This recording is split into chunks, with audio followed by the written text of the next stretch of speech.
آج ہم اخلاقی بیماریوں، اخلاقی برائیوں سے بچنے کی دعاؤں کے بارے میں پڑھیں گے۔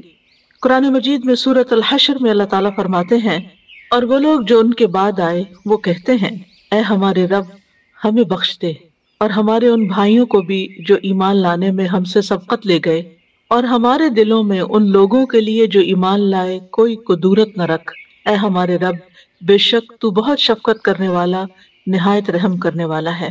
سورۃ الحشر کی ان آیات میں انتہائی اہم دعاؤں کا ذکر کیا گیا ہے۔ رب تبارک و تعالی نے یہ دعائیں صحابہ کے بعد تابعین کے حق میں اور قیامت تک جو لوگ بھی اچھے طریقے سے ان کے پیروکار ہیں ان مخلص اہل ایمان کے حق میں بیان کی ہیں۔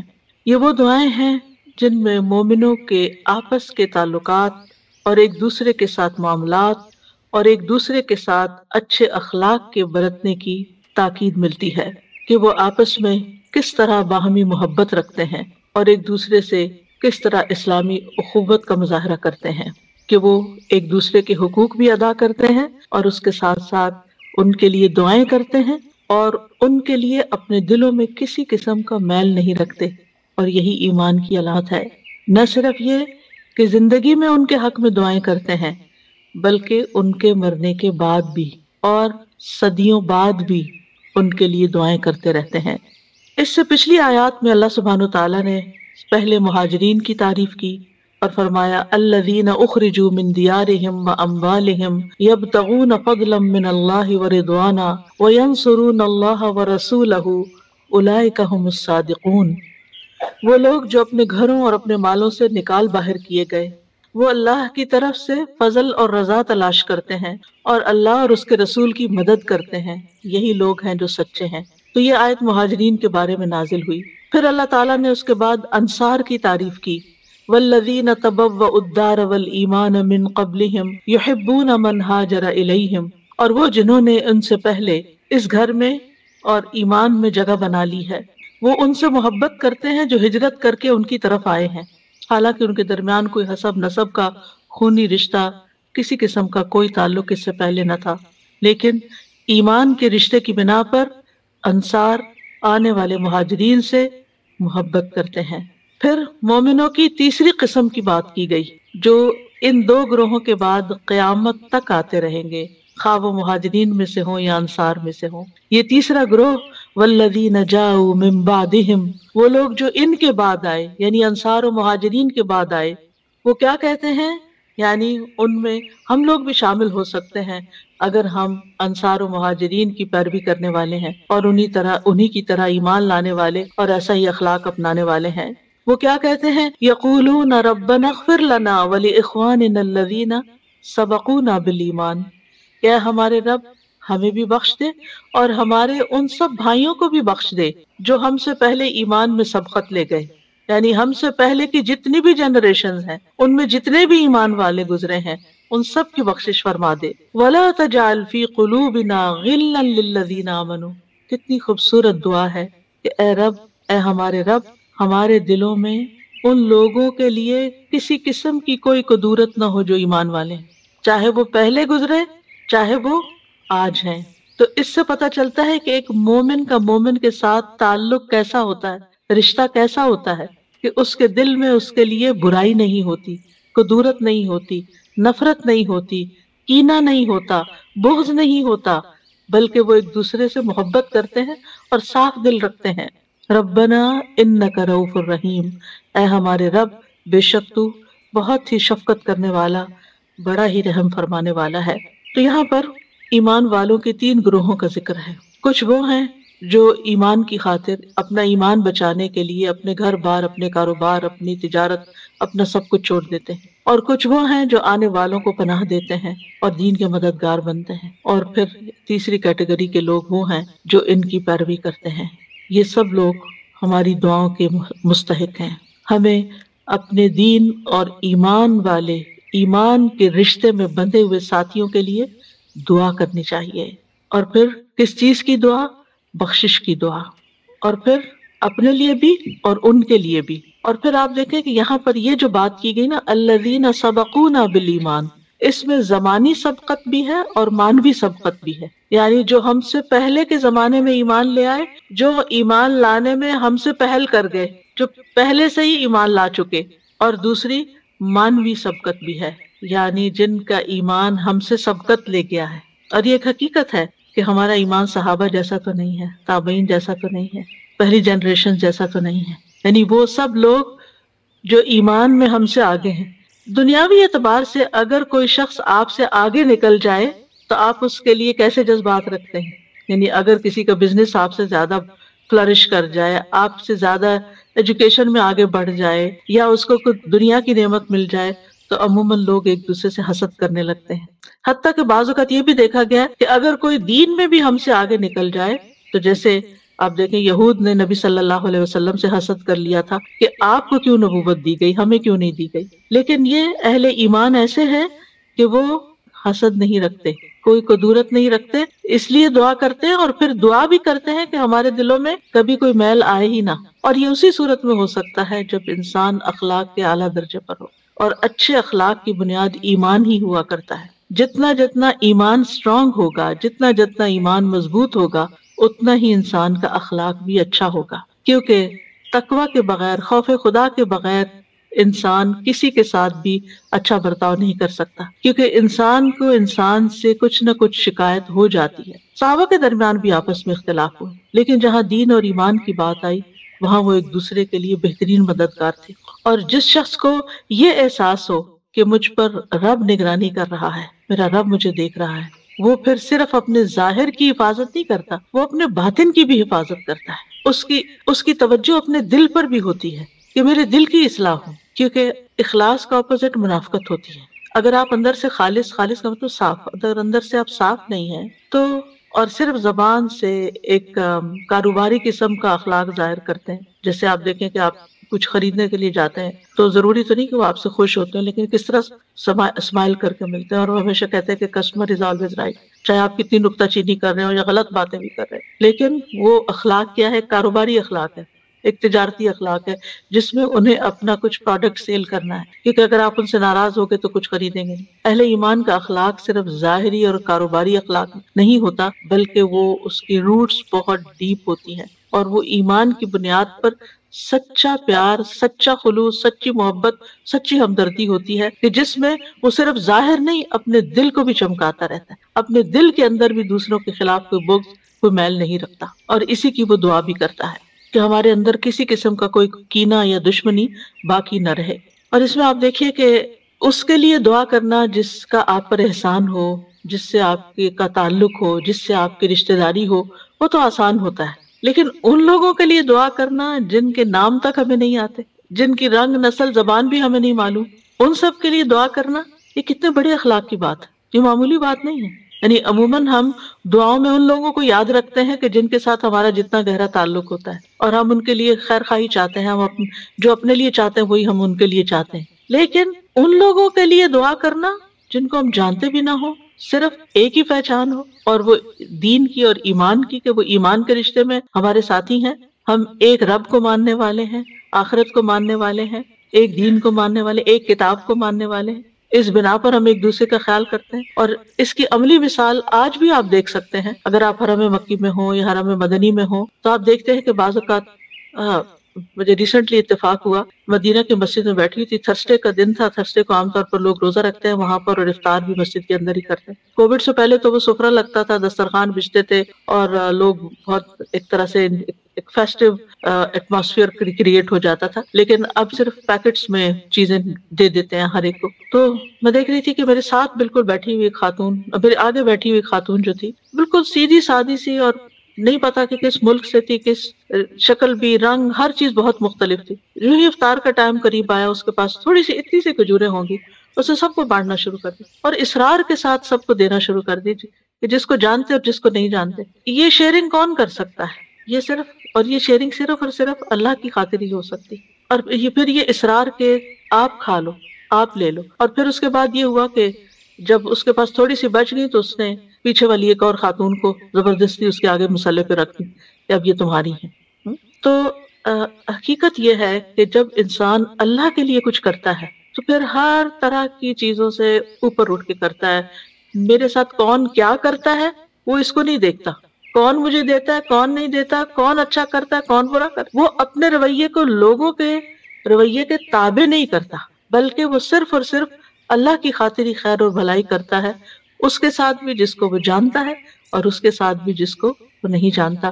اور یہی اعلیٰ اخلاق ہے اور اس کی بنیاد ایمان ہے. اور پھر یہ خاص طور پر دعا کہ یا اللہ ہمارے دل کے اندر کبھی غل ہی نہ آئے. غل کہتے ہیں پوشیدہ دشمنی کو، یعنی اوپر سے ٹھیک رہنا لیکن اندر کچھ دشمنی کینہ پال کے رکھنا. غلول کہتے ہیں نا خیانت کرنے، تو یہ دل کی خیانت ہوتی ہے کہ بظاہر آپ محبت کا اظہار کر رہے ہیں، بظاہر آپ تعریف خوش آمد کر رہے ہیں، بظاہر آپ دوسرے کے ساتھ اچھا کر رہے ہیں، اسمائل کر رہے ہیں، اچھے اخلاق سے پیش آ رہے ہیں، لیکن اندر سے آپ کے نفرت بھری ہوئی ہے، یا کوئی حسد، نفرت نہ بھی صحیح تو حسد ہے، اندر سے آپ اس شخص کے ساتھ خوش نہیں ہیں، لیکن کسی ذاتی مفاد کی وجہ سے یا کسی فائدے کی خاطر آپ اس کے ساتھ اچھا کر رہے ہیں. تو یہ دراصل دل کی بیماری ہے، یہ اخلاقی بیماری ہے، یہ اخلاقی برائی ہے. دنیا کے کسی اخلاق کے قانون میں کوئی آپ سے یہ تقاضا نہیں کرے گا کہ آپ اپنے دل کو بھی اچھا رکھیں دوسرے کے لیے. وہ آپ کو یہ طریقے تو سکھائیں گے کہ بظاہر اچھے اخلاق کی علامتیں کیا ہوتی ہیں اور آپ کو کیا کچھ کرنا ہے، لیکن یہ نہیں کوئی بتائے گا کہ دل کے اندر بھی کچھ نہیں رکھنا جو کہ لوگ نہیں دیکھتے، جو صرف آپ خود دیکھتے ہیں یا آپ کا رب دیکھتا ہے. لیکن اس کا کیا یہ مطلب ہے کہ دل کے اندر کبھی کوئی میل آتا ہی نہیں یا کبھی کسی سے کوئی شکایت ہوتی ہی نہیں یا ہونی ہی نہیں چاہیے؟ ایسا نہیں ہے. ہم انسان ہیں، ہم کمزور ہیں، ہمیں دوسروں کے رویے متاثر کرتے ہیں، بعض اوقات دوسروں کی خاموشی متاثر کر جاتی، بعض اوقات اگر کوئی ہماری بات کا جواب نہیں دیتا، رپلائی نہیں کرتا تو ہمیں وہ چیز بھی بادر کرتی ہے. بعض اوقات کسی کی کوئی بات جو اس نے کسی بری نیت سے نہیں کی ہوتی لیکن آپ کو چبھ جاتی ہے، آپ کے اندر کوئی آپ اوور تھنک کر جاتے ہیں، کسی چیز کے ساتھ اس کو ریلیٹ کر کے آپ برا مان جاتے ہیں یا دل میں شکایت پال لیتے ہیں. تو یہ چیز بہت ہی ایک نیچرل سی ہے، بشری تقاضا جس کو کہتے ہیں. یہ بشری تقاضا ہے کہ دل میں کچھ نہ کچھ شیطان وسوسہ ڈال دیتا ہے، کوئی خیال ڈال دیتا ہے، کوئی بات ایسی آ جاتی ہے، لیکن اس کو وہیں تک رہنا چاہیے. اس کا اثر انسان کے رویے پر، اخلاق پر، گفتگو پر، معاملات پر نہیں پڑنا چاہیے.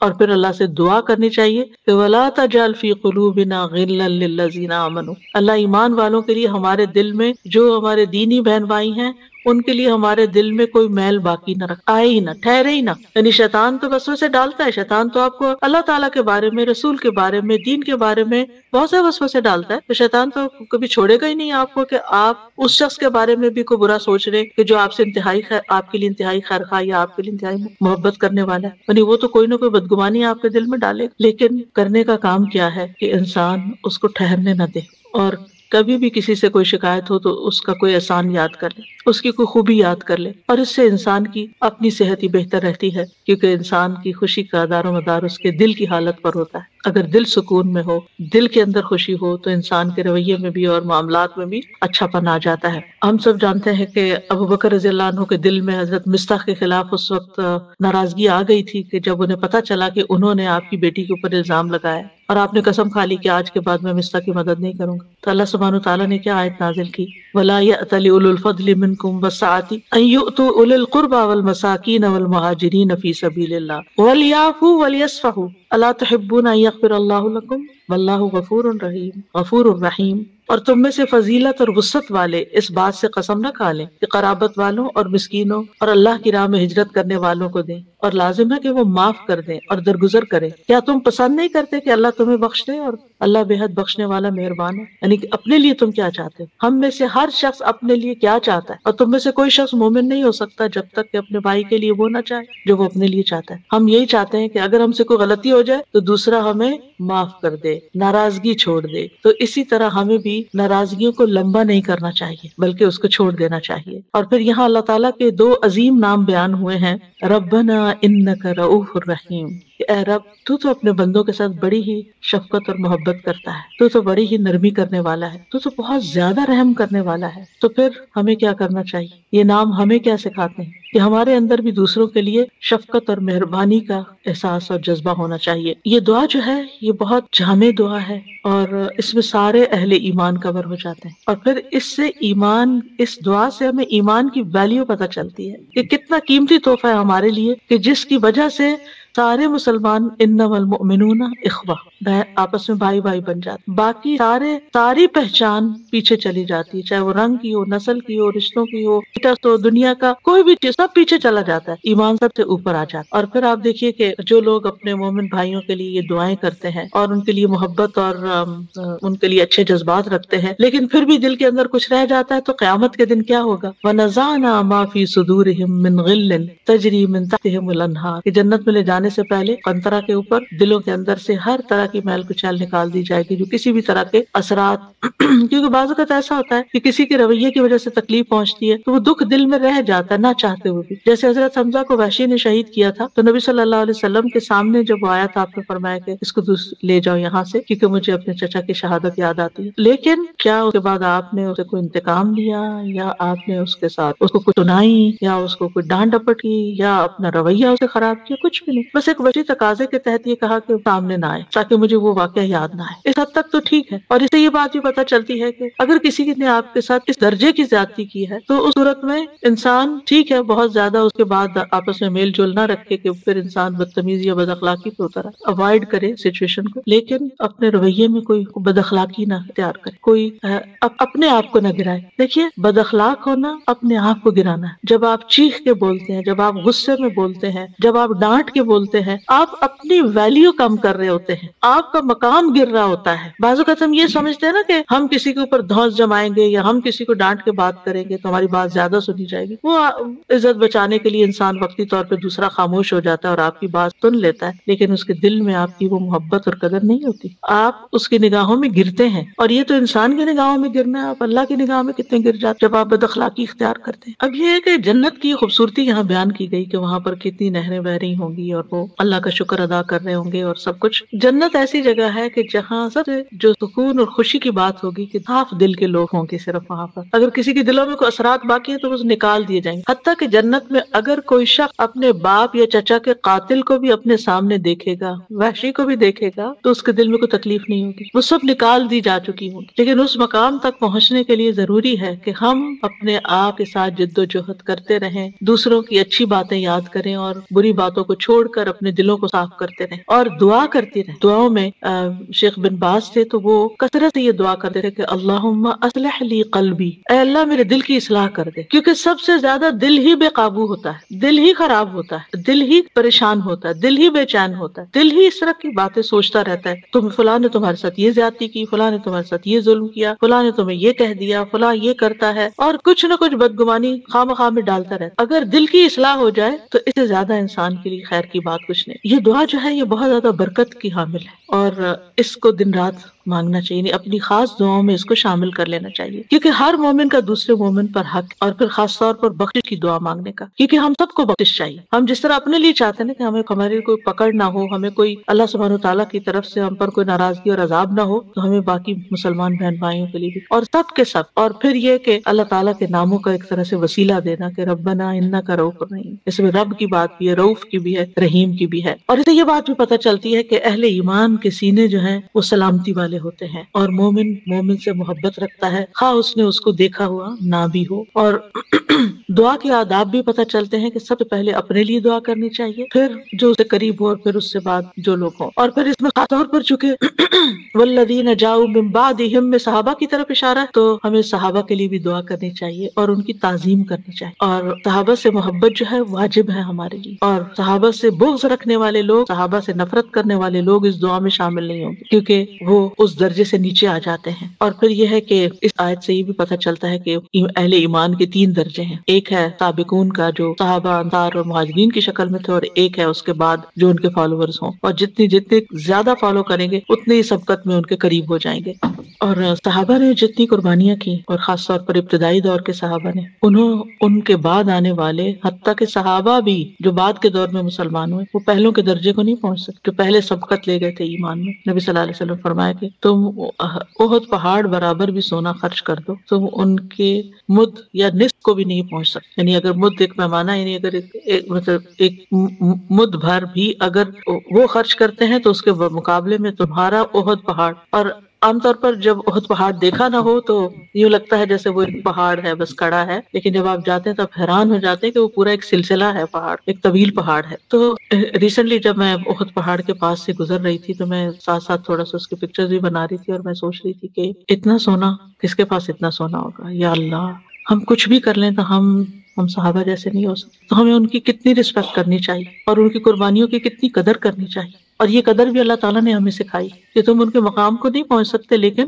ان کے لیے دعا کر کے ان کا کچھ حق ادا کر سکتے، کیونکہ دین ہمیں انہی کے ذریعے پہنچا ہے، یہ ان کا احسان ہے ہم پر۔ اگر وہ اپنی جگہ پہ نہ جمتے اور وہ اس کی ذمہ داری نہ اٹھاتے تو اگلی نسلوں تک کیسے جاتا۔ اور آج کے پروگرام کی مناسبت سے اس آیت سے اور اس دعا سے اس بات کا اندازہ ہوتا ہے کہ ہمارے اندر اخلاق کا کیا معیار ہونا چاہیے۔ یعنی اخلاق کا معیار صرف اسمائل نہیں ہے، صرف سلام کر لینا نہیں ہے، صرف آرام سے بات کر لینا نہیں ہے۔ اخلاق کا معیار دل کا صاف ہونا ہے، یعنی دل صاف ہوں گے تو اوپر کی برائیاں ساری ختم ہونی۔ آپ دیکھیے آپ کسی پر بھی غصے میں کیوں بولتے ہیں؟ ایسے تھوڑے ہوتا ہے کہ خام خواہ آپ کسی پہ غصہ، آپ کے دل میں کچھ لاوا جمع ہو چکا ہوتا ہے، یعنی آپ نے کسی کی ایک بات دل میں رکھی، اس کو نہیں نکالا، صاف نہیں کیا، پھر اس نے ایک اور حرکت کر دی، وہ بھی جمع ہو گئی، پھر ایک اور جب وہ اتنا زیادہ بھر جاتا ہے لاوا اندر کہ پھر ایک وقت آتا ہے پھٹ پڑتا ہے، جب وہ پھٹتا ہے تو پھر کچھ بھی کسر نہیں چھوڑتا۔ تو اگر آپ دوسروں کو معاف کرتے چلے جائیں، وَلْيَعْفُوا وَلْيَصْفَحُوا، تو پھر آپ دیکھیے کہ ایسی نوبت نہیں آئے گی کہ جہاں آپ بد اخلاقی کی انتہا پر اتر آئے۔ اللہ سبحانہ تعالیٰ کے محبوب بندوں کی صفت کیا ہے؟ حدیث میں آتا ہے بلا شبہ اللہ عز و جل مہربان ہے، مہربانی اور بلند اخلاق کو پسند کرتا ہے اور اس کے گھٹیا پن سے نفرت کرتا ہے۔ اگر ہمارا اخلاق اچھا نہیں تو ہم اللہ کے محبوب بندے بن نہیں سکتے، اور اگر اللہ کی محبت حاصل نہیں کی تو دنیا میں آپ نے کیا حاصل کیا، کیا کمایا؟ اسامہ کہتے ہیں کہ ہم نبی صلی اللہ علیہ وسلم کے پاس بیٹھے ہوئے تھے، گویا کہ ہمارے سروں پر پرندے بیٹھے ہوں، ہم میں سے کوئی بھی باتیں نہیں کر رہا تھا، سب خاموشی سے یعنی سن رہے تھے۔ اچانک آپ کے پاس کچھ لوگ آئے، انہوں نے کہا اللہ کے بندوں میں سے اللہ کے نزدیک کون سب سے زیادہ محبوب ہے؟ آپ نے فرمایا جو سب سے اچھے اخلاق والے ہیں۔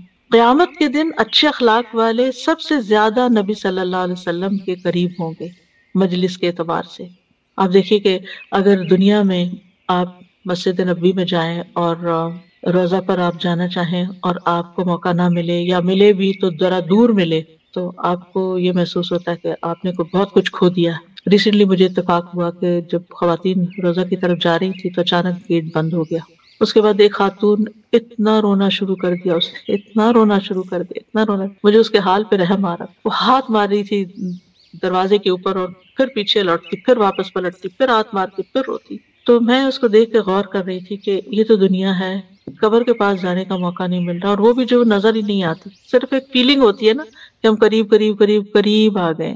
یہی قیامت کے دن اگر قریب نہ ہو سکے تو پھر کیا ہوگا؟ پھر کیا ہوگا؟ اور اگر بدعات میں پڑھ کر حوض کوثر پر پانی نہ ملا تو پھر کیا ہوگا؟ وہاں تو رونا بھی کام نہیں آئے گا۔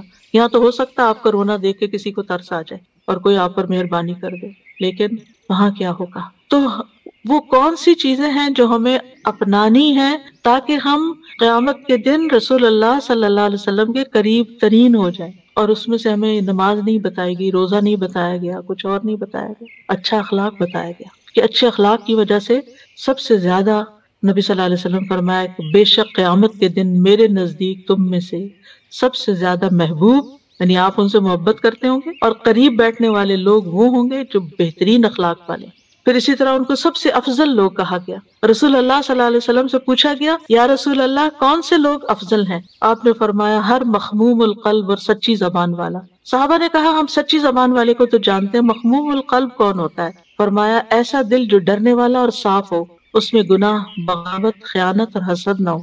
پھر دل پہ بات آ گئی۔ عام طور پر دل کی حالت کو اخلاق میں شامل نہیں کرتے، لیکن ہمارے دین میں دل کی حالت کے بغیر اخلاق کا کوئی تصور نہیں ہے۔ ابو ہریرہ کہتے ہیں رسول اللہ صلی اللہ علیہ وسلم نے فرمایا تم جنت میں داخل نہ ہو سکو گے جب تک ایمان نہ لاؤ، اور تم ایمان نہیں لا سکتے جب تک آپس میں محبت نہ کرو۔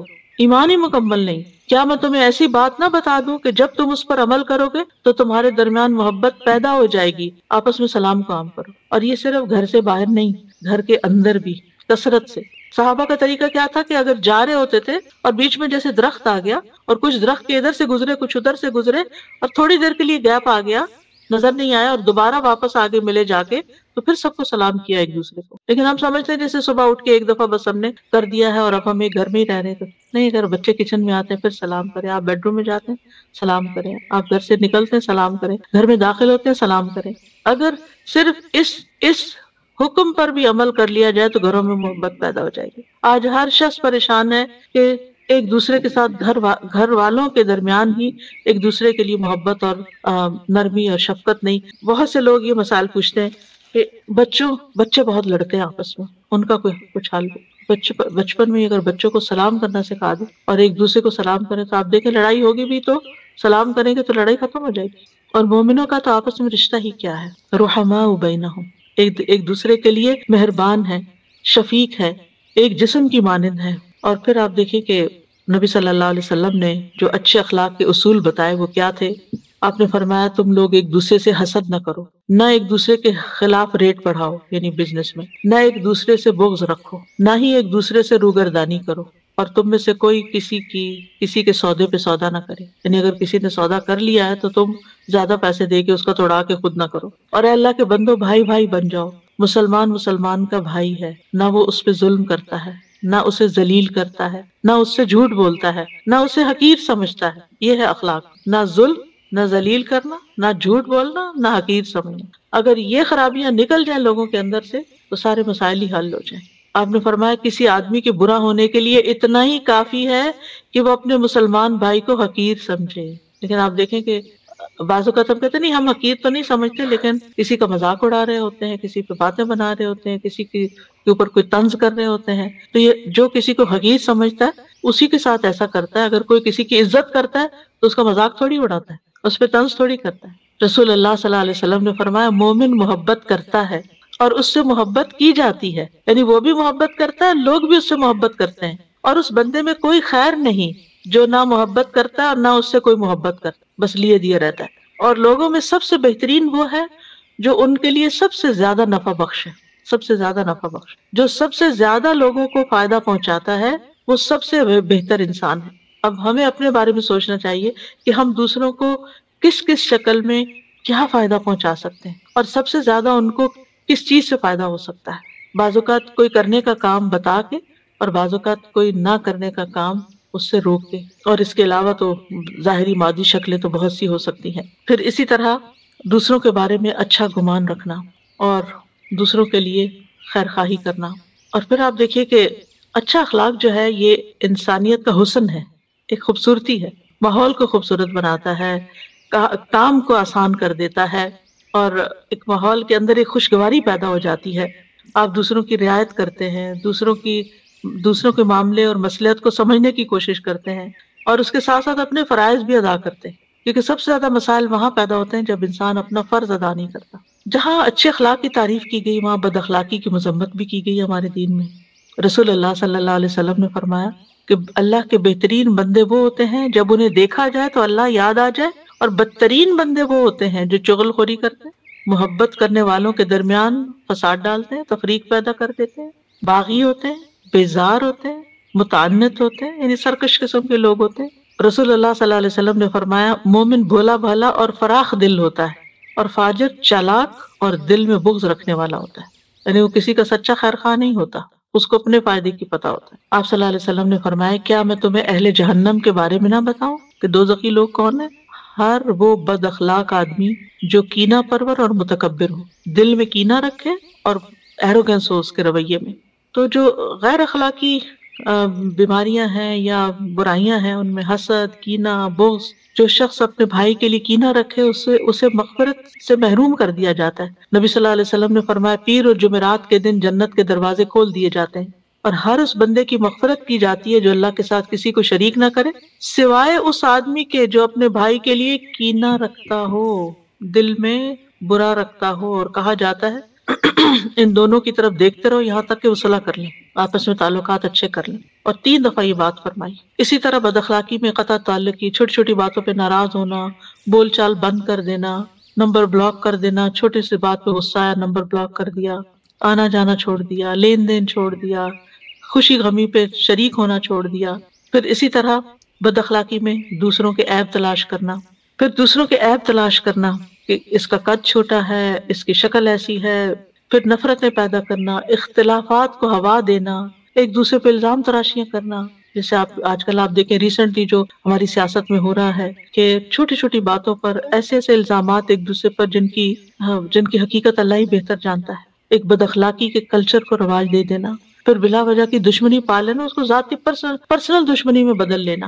یعنی ایک ہوتا ہے اصولی اختلاف، کیا ایک کسی بھی ایک بات کے بارے میں دو لوگوں کی دو رائے ہو سکتی ہیں، آپ کو حق ہے آپ اپنی رائے رکھیں، مجھے حق ہے میں اپنی رائے رکھوں، جو میں اپنا خیال، کیونکہ میں نے اپنا حساب دینا ہے، آپ نے اپنا دینا ہے. لیکن اس کا یہ مطلب تو نہیں کہ چونکہ آپ میرے نقطہ نظر سے متفق نہیں اس لیے میں آپ سے دشمنی کر لوں. نہیں، اس کا تو کوئی جواز ہی نہیں بنتا. یہ بھی بد اخلاقی کی انتہائی بری شکل ہے. پھر برے گمان رکھنا، بری باتیں سوچتے رہنا دوسرے کے بارے میں، پھر بات کرنا تو دوسرے کی عزت پامال کرنا.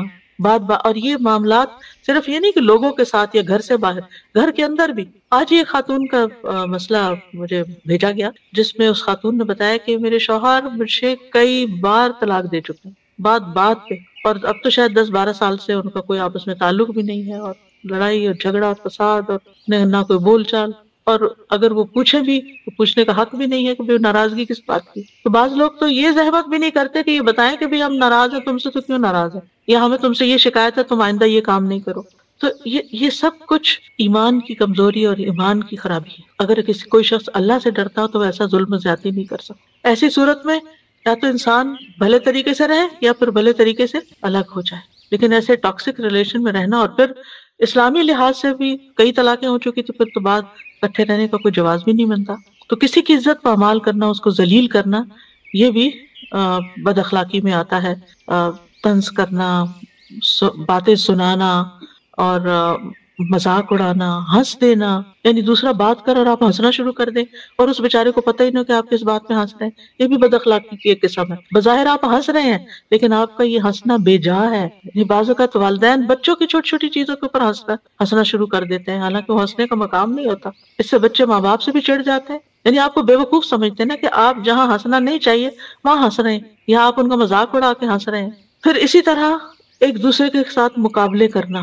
یعنی اگر کوئی بات کر رہا ہے تو اس کی بات کاٹ کے اپنی بات اس کے اوپر ڈال دینا اور اپنی بڑائی بیان کرنا شروع کر دینا. اس قسم کی باتیں بھی، یعنی ایک تو یہ ہے نا کہ دنیا کے معاملات میں ایک دوسرے سے مقابلے کرنا. ایک دوسرے سے، نبی صلی اللہ علیہ وسلم نے فرمایا تم دنیا کو حاصل کرنے میں ایک دوسرے کا مقابلہ کرو گے، پھر ایک دوسرے سے حسد کرو گے، پھر ایک دوسرے سے منہ پھیر لو گے، پھر ایک دوسرے سے بغض رکھنے لگو گے. یعنی اسٹیپ بائی اسٹیپ یہ چیزیں تمہارے اندر آ جائیں گی. اور یہ چیزیں آج کل نظر آتی ہیں رشتوں میں، خاندانوں کے اندر. لیکن عام لوگوں سے بھی معاملہ کرتے ہوئے دوسرے کی بات کم سننا، اپنی زیادہ سنانا، دوسرے کی بات کاٹ کے اپنی بات کو پروف کرنے کی کوشش کرنا، یہ سب بد اخلاقی کی قسمیں ہیں. تو بہرحال کرنے کے کام یہ ہے کہ انسان پریکٹیکلی بھی اگر دل کو صاف رکھنا چاہتا ہے تو دوسروں کی برائیاں یاد نہ رکھے، کوشش کریں کہ وہ دل سے نکلتی چلی جائیں. احنف بن قیس کہتے ہیں میں نے کبھی اس شخص کو کسی برائی سے یاد نہیں کیا جو میرے پاس سے اٹھ کر گیا ہو. یعنی ملنے آیا، اٹھ کے گیا، اس کی کسی بری بات کا ذکر ہی نہیں کیا، نہ ہی برائی میں یاد کیا. اب زید بن اسلم کہتے ہیں وہ ابو دجانہ کے پاس گئے جب وہ بیمار تھے اور ان کا چہرہ خوشی سے دمک رہا تھا. ان سے کہا گیا کیا بات ہے کہ جس کی وجہ سے آپ کا چہرہ اتنا چمک رہا ہے؟ انہوں نے کہا کوئی ایسا عمل نہیں جو میرے نزدیک ان دو چیزوں سے بڑھ کر قابل بھروسہ ہو. ایک یہ کہ میں ایسی چیز کے بارے میں گفتگو نہیں کرتا جس سے میرا تعلق نہ ہو.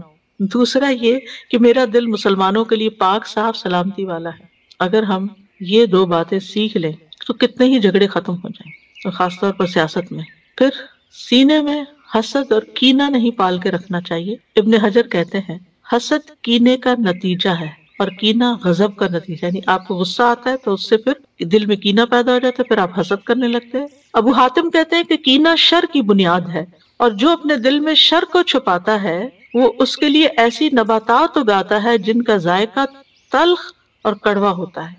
اس کا فروغ پانا غصہ ہے اور اس کا پھل ندامت ہے. And of the day result کچھ بھی نہیں سوائے ریگریٹس کے. ابن عربی کہتے ہیں دل اس وقت تک سلامتی والا اور پاک نہیں ہوتا جب تک وہ بہت زیادہ کینہ رکھنے والا، حسد رکھنے والا، خود پسند اور متکبر ہو. یعنی یہ چیزیں اگر آپ کے دل کے اندر ہے تو آپ کا دل صاف نہیں. اور تو قرآن مجید میں آتا ہے نا قد افلح من زکاہا، تو پھر آپ کا تزکیہ نہیں ہوا، صاف نہیں ہوا دل. پھر اسی طرح یہ ہے کہ ابن سیرین کہتے ہیں میں نے دنیا کے معاملات میں کسی بھی چیز میں کسی آدمی سے حسد نہیں کیا. کیونکہ اگر وہ اہل جنت میں سے ہے تو دنیا کے بارے میں اس سے حسد کیوں کروں جبکہ یہ دنیا جنت کے مقابلے میں انتہائی حقیر ہے، اور اگر وہ جہنمیوں میں سے ہے تو اس کی دنیا کے بارے میں اس سے حسد کیوں کروں جبکہ وہ جہنم میں جانے والا ہے، یعنی یا وہ جنتی ہے یا جہنمی ہے۔ تو کسی بھی صورت میں یعنی کہ اگر اس نے جنت میں جانا ہے تو جو اب اس کے پاس ہے تو بہت چھوٹا ہے، بہت تھوڑا ہے، اس پہ کیا حسد کرنا۔